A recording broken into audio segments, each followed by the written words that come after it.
जय हिंद, जय भारत, जय संविधान। मैं Rita Kumari diamond classes channel में आप सभी का स्वागत है। डायमंड क्लासेस चैनल की तरफ से आप सभी को नववर्ष की हार्दिक शुभकामनाएं। आज हम आपको अध्याय कराते हैं भाषा। भाषा से संबंधित जानकारी देते हैं। प्यारे विद्यार्थियों, सबसे पहले हम बात करते हैं कि भाषा क्या है। भाषा भाषा शब्द की व्युत्पत्ति संस्कृत की भाष धातु से हुई है।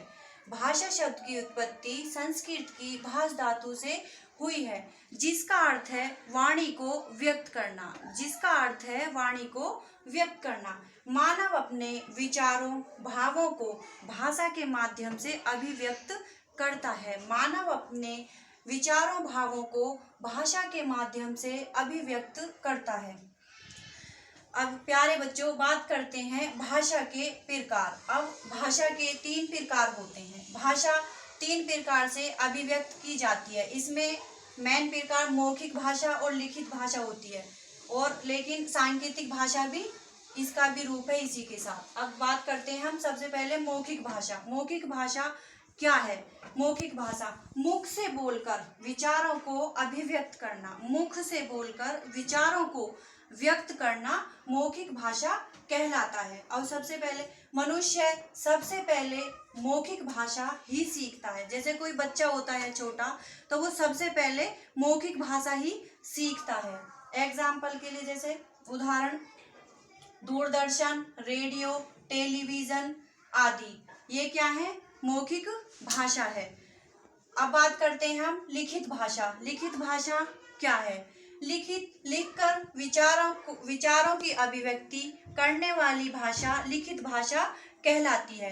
लिखकर विचारों की अभिव्यक्ति करने वाली भाषा लिखित भाषा कहलाती है। जैसे पत्र लिखना, श्याम पट पर लिखना, या कोई हम पुस्तक में लिखना, ये सब क्या है? लिखित भाषा के उदाहरण हैं।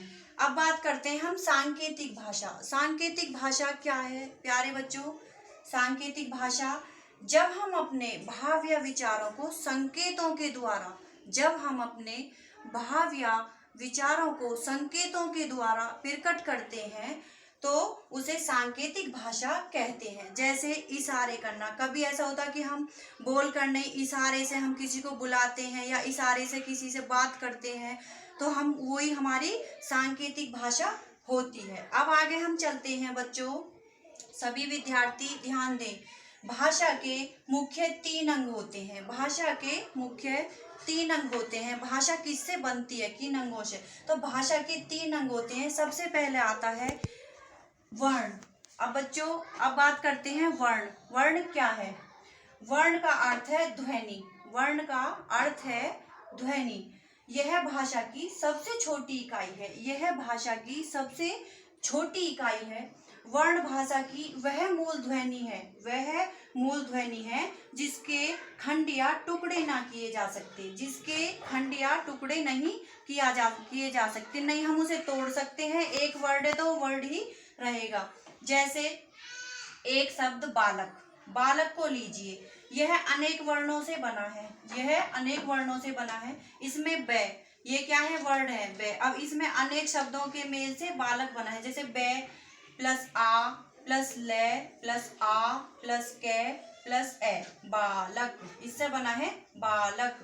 अब चलते हैं हम शब्द। शब्द क्या है? 2 या 2 से अधिक, 2 या 2 से अधिक वर्णों के मेल से, 2 या 2 से अधिक वर्णों के समूह या मेल से जो शब्द बनता है उसे शब्द कहते हैं। जैसे नदी, आग आदि। नदी में एक वर्ड नदी हो गया, एक न हो गया, दे हो गया, ई, तो ये अनेक वर्णों के मेल से बनता है। इसे हम शब्द कहते हैं। अब बात करते हैं हम प्यारे बच्चों, सभी विद्यार्थी ध्यान दें। किसी भाव या विचार को पूरी तरह प्रकट करने वाले सार्थक शब्दों के समूह को, किसी भाव या विचार को पूरी तरह प्रकट करने वाले सार्थक शब्दों के समूह को वाक्य कहते हैं। जैसे राम बाजार जाता है। जैसे राम बाजार जाता है, मैं पत्र लिखता हूँ, मैं खाना खाता हूँ, तो ये क्या है? हमारा वाक्य है। इन्हीं को हम वाक्य कहते हैं। प्यारे बच्चों, सभी को समझ आ गया है। ये हमने भाषा से संबंधित आपको जानकारी दी है। भाषा के अंग और भाषा के प्रकार ये हमने आपको बताया है।